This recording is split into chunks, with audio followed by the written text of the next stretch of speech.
Every so often, an important history of technology is written. It usually happens once a year. Last year, it was a book called The Information. This year, I think the book of the year, certainly the history of the year, the history of technology, is a new book called Turing's Cathedral by the very distinguished historian of information and technology, George Dyson. George Dyson, who's from a very distinguished family of technologists. His father is one of America's most distinguished physicists. His sister, Esther Dyson, is one of the leading figures on the internet. And it's a real pleasure to have George Dyson, on TechCrunch TV. Thank you. Glad to be here. So, George, first of all, congratulations on this book. It's a major achievement. Very, very briefly, tell me about the process of writing it, because you're really writing about the foundations of the digital world. Yes, I'm trying not to determine who was first, but what really happened. And the process, the best way to sum that up is it took me longer to research and write that book than it took the guys and women who did this project to do the actual. They did the project in less time than it took me to write about it. You shouldn't be admitting that publicly, George. No, but since you've done so, how long did it take? It took me 10 years. 10 years to come up with the idea and write it. Yeah, and go do the research. So the subtitle of Turing's Cathedral is The Origins of the Digital Universe. But before we get to the origins, tell me about this title, Turing's Cathedral. It's a fabulous title. Yes, and it has two levels. At the what you're supposed to think when you walk by and see the title. It's supposed to remind you that the digital world we live in is a cathedral built by huge numbers of anonymous people. You don't really know who built the cathedral. It's like walking past the pyramids. Yes, somebody put this brick, somebody put that tower, somebody spent their lifetime doing this one piece, and then it all goes back to Alan Turing's original conception. And Alan Turing, for some of the audience perhaps who don't know who he was.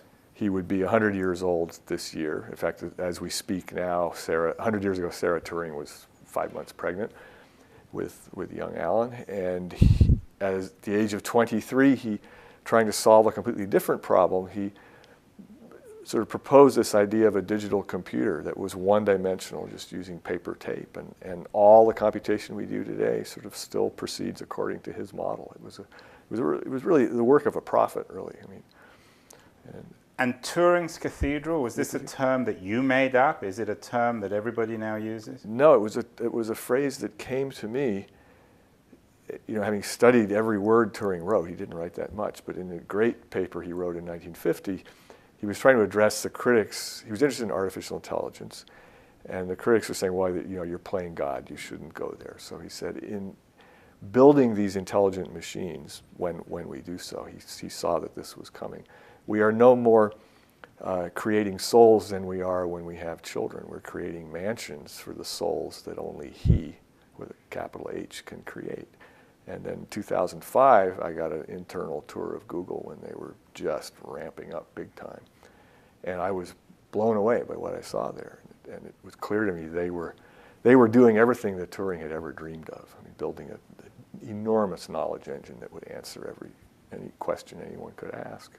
And the phrase came to me just walking out the door of Google. This isn't Turing's mansion, this is Turing's Cathedral, and the name stuck. And the paradox of your book, Turing's Cathedral, is it's not really about Alan Turing. No, it's the not. origins of the digital universe lie elsewhere, about 5,000 miles westward in Princeton, New Jersey.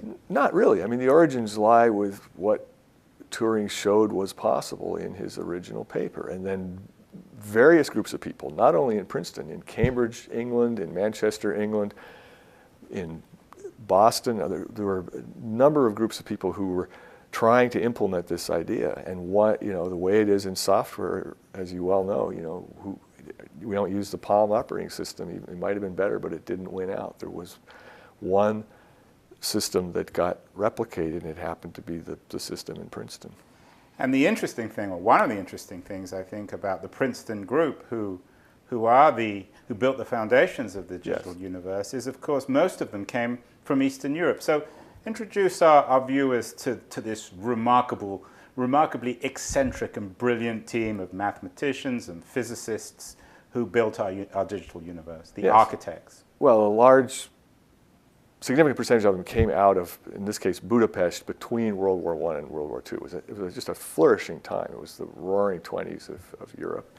So it wasn't only Freud and psychoanalysis. No, it was science as well. Yes, mathematics and physics, and then, you know, the 1930s come along and the Nazis start repressing all this. So huge numbers of people died. I mean, of course, we know that. And many escaped, and we gave them refuge in the United States. And who's the lead character in the book? It's a remarkable character. The lead character really is John, who people still refer to him as Johnny. I mean, when he arrived in America, he got off the boat and he said, "I'm Johnny now. I'm an American." And what was his last name? Von Neumann. And he, you know, his father had acquired nobility, which was also quite amazing. That a Jewish, you know, you could go and become part of essentially the aristocratic class. I mean, it was very much a opening of society in Hungary during that time, and then it suddenly shut down. And one of the memorable aspects of the book is, this is of course a book about science, but it's also a book about identity and personality. It's richly anecdotal, and the star of the book on many fronts is this von Neumann. As a man, tell me a little bit about the man. What was he like? Yeah, of course, I think the star is Clary, his wife, who was the national figure skating champion in Hungary at age 14, and he taught her to program this machine, and she did. You know, I think the best writing in the book are her journals of coming to America and seeing all this from. But even he found her. I mean, he was the guy who not only was a genius, but he understood the genius in others. Yes, he was a genius, and one of his multiple aspects of his genius was he had the remarkable quality of being able to sort of organize other people and get them to do the right thing at the right time. And he had the connections. He had the connections to the military, he had the connections to IBM. I mean, the real reason we use that this machine was so successful was he was directly connected into IBM, and that's why we use, you know, even in England, people use Windows. They don't use a British operating system.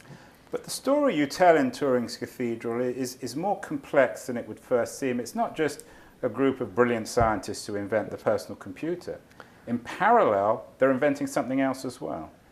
Yes, and I'm very careful to never use the word invent, which is charged with all sorts of questions of credit. But at least develop. They developed, yes. I mean, they developed, which is the main point. They developed the idea of this two-dimensional matrix in which you can do computation in a far faster way than it had ever been done. And what we need to remember was so remarkable is the matrix they had was 32 by 32 by 40 bits. So that's 5 kilobytes. If you're listening to this on an iPod, that's a half a second of MP3. So this matrix is the sort of architectural foundation of our digital universe. It's what everything exploded from, which is also the sort of theme of the whole story, that the reason they were doing this was to find out whether a thermonuclear explosion was possible or not, and they found out it was. But in doing it, they created this digital explosion. The digital world, by the nature of that architecture, you put in a 10-bit address and a 10-bit order code, and you get back a 40-bit string. So you're putting in 20 bits, you're getting back 40. And from that moment, that's why we live in this world, you know, where every year you can buy a drive that's twice as big for half the cost. Well, George, I don't want you hiding behind the science too much. The book is highly literate on the scientific front, but it's also a very moral book. I think it's a book which deals with the moral implications of a group of geniuses who not only discovered the key to the digital universe, but also, as you said, to developing the thermonuclear war.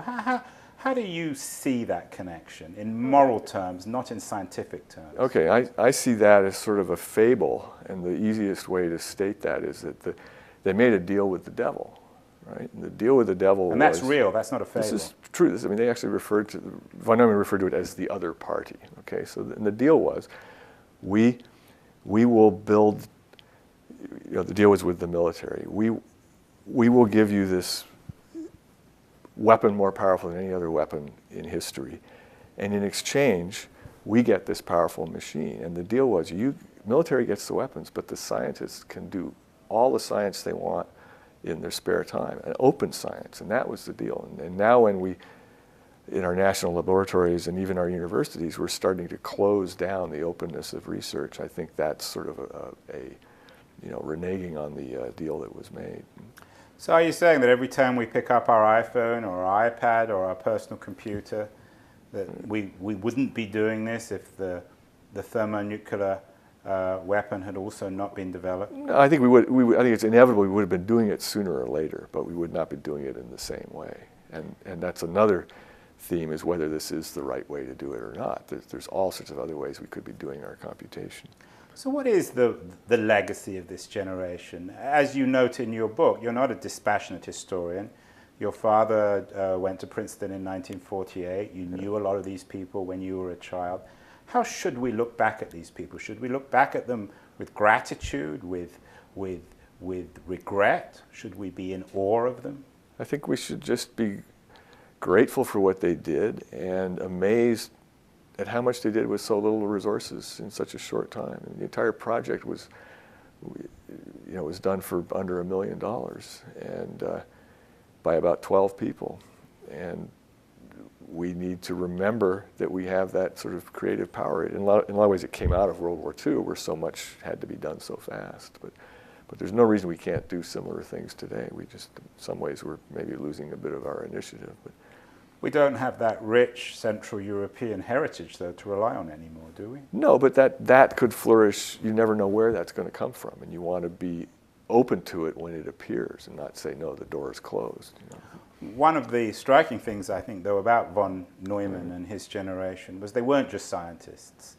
They were steeped in literature and music. Yes, and art. And philosophy and art. Yeah. How can we rebuild that in our digital age? I think people are. I don't subscribe to the gloom and doom that everybody's going to spend 24 hours a day on Facebook and not do any art anymore.